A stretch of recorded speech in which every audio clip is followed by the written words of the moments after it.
Bismillah, Assalamualaikum warahmatullahi wabarakatuh. Rekan-rekan mahasiswa yang berbahagia, semoga dalam keadaan sehat selalu. Alhamdulillah juga kita bisa bertemu kembali ya dalam kelanjutan sesi kita sebelumnya. Dan sebelumnya kita telah mendiskusikan tentang karakteristik dari scientific writing. Dan seperti pada layar, kita kali ini akan mencoba mengevaluasi beberapa aspek uh, scientific writing, ya. Apakah teks ini, ya, dengan menggunakan karakteristik scientific writing yang telah kita diskusikan sebelumnya, termasuk ke dalam scientific writing atau tidak. Oke, rekan-rekan mahasiswa sudah bisa melihat ya di teks ini. Perlu saya mungkin perlu tuliskan kembali bahwa scientific writing itu yang pertama ya, baik saya tulis di sini. Yang pertama dia harus clear ya.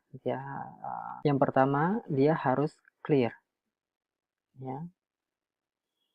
Oke, clear. Terus yang kedua dia harus kemarin kita bahas juga ya, dia harus simple. Oke. And berikutnya dia harus structured ya. Structured. Oke, structured logically. Oke. Berikutnya, nah, tentunya dia juga harus accurate ya, accurate, oke. And dia nggak boleh terpotong-potong, harus sempurna ya. Jadi dia impartial, dan berikutnya dia harus objektif. Ini ada yang pertama dia clear ya, kedua dia harus simple ya, structured logically, dan dia accurate. Oke, menyeluruh ya, dan dia harus objektif. Nah, kita akan clear akan membahas dengan menggunakan uh, karakteristik ini. Rekan-rekan yang saya hormati ya, pertama dalam academic writing kalau disebut dengan clear itu kan berarti dia harus menghilangkan segala informasi yang nggak penting ya, yang unnecessary. Nah, berikutnya simple itu bahasanya harus langsung gitu kan, nggak boleh penuh keraguan gitu kan, dan dia harus terstruktur dengan logis ya. Yang pasti ketika berbicara tentang bahasa, dia juga harus menggunakan bahasa-bahasa yang scientific atau yang akademik ya, yang digunakan dalam teks-teks akademik. Nah, berikutnya dia juga harus tidak menggunakan bahasa-bahasa ambigu ya, nggak boleh asumsi, harus ada fakta gitu kan, dan dia juga harus didukung oleh argumen-argumen. Nah, rekan-rekan baik, kita lihat sekarang yang pertama ya. Ini ada kalimat yang pertama yaitu do you speak English? Oke. Nah, ini enggak, sebenarnya tidak mempermasalahkan bentuk seperti ini, bentuk tanya enggak tidak mempermasalahkan. Tapi rekan-rekan lihat di sini, ya, ini kalau kita udah lihat di sini, ya, ya, ini berarti dia sudah menggunakan bahasa yang bukan bahasa akademik atau saintifik lagi, dia menggunakan bahasa yang daily, ya, daily language. English is one of the most popular language in this earth. Nah, ini oke. Okay.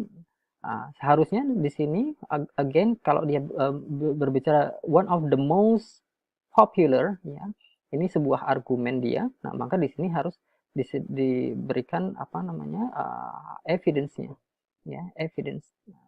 Evidence-nya apa? Nah, bagaimana dia tahu tentang most popular.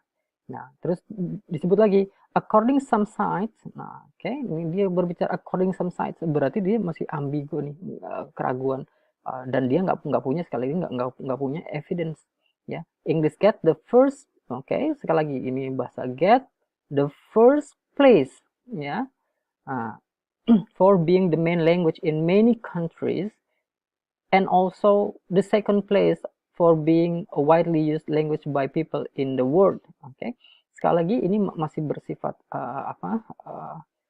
statement yang kemarin kita berbicara, harus ada ide ya, terus berikutnya ada explanations ya. Kemarin kita di video sebelumnya kita udah belajar bahwa harus ada ide dan ada prosesnya, yaitu berbentuk explanations. Berarti kalau dia mengatakan ada di sini the first place, ya, maka dia harus menjelaskan first place and second place. Oke. Okay? Nah, widely used sebenarnya ini ini ada kata the main language, ya, di sini ada kata the main language, dan di sini juga ada widely used language. Nah, ini sebenarnya dua hal yang hampir-hampir sama seperti itu. By people in the world. As a result of that, oke, okay, nah ini juga masih belum clear ya. English becomes the global language which is just necessary to learn without any exception, okay, for Indonesians. Oke, okay, nah ini sekali lagi argumentasi yang di awal ini tidak didukung oleh argumentasi yang kedua, ya. Nah, dari beberapa hal ini maka dapat dilihat bahwa clarity-nya, ya, ini clarity-nya masih kurang, gitu kan. Nah, terus bahasanya nggak simple dan dia mengalami beberapa kali pengulangan, ya, ketimbang memberikan argumentasi yang mendukung atau yang evidence tadi, nah dia tidak memberikan itu. Dan kalau dilihat structure-nya juga tidak ya, dari dua kalimat ini yang tadi kita telah lihat ini, ya, ini tidak saling mendukung satu sama lain. Dan kalimat pertama ini tadi ya sudah bahasanya bukan bahasa akademik yang di awal.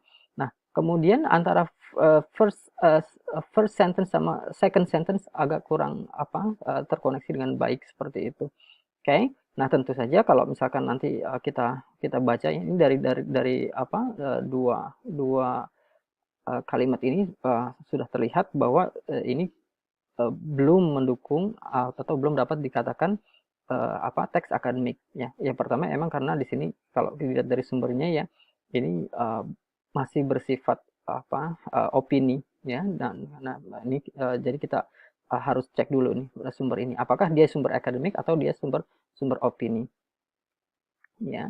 Nah ternyata emang ini sumber opini dan tidak mempresentasikan teks akademik yang baik seperti itu. Oke, okay? Nah, kan jadi sekali lagi alat ukurnya tadi ada clear, ya, simple, ada structured logically, terus accurate dan impartial serta objektif. Nah, dalam teks ini kita baru menganalisa dua kalimat ini. Nah, they do not represent the characteristic of scientific writing.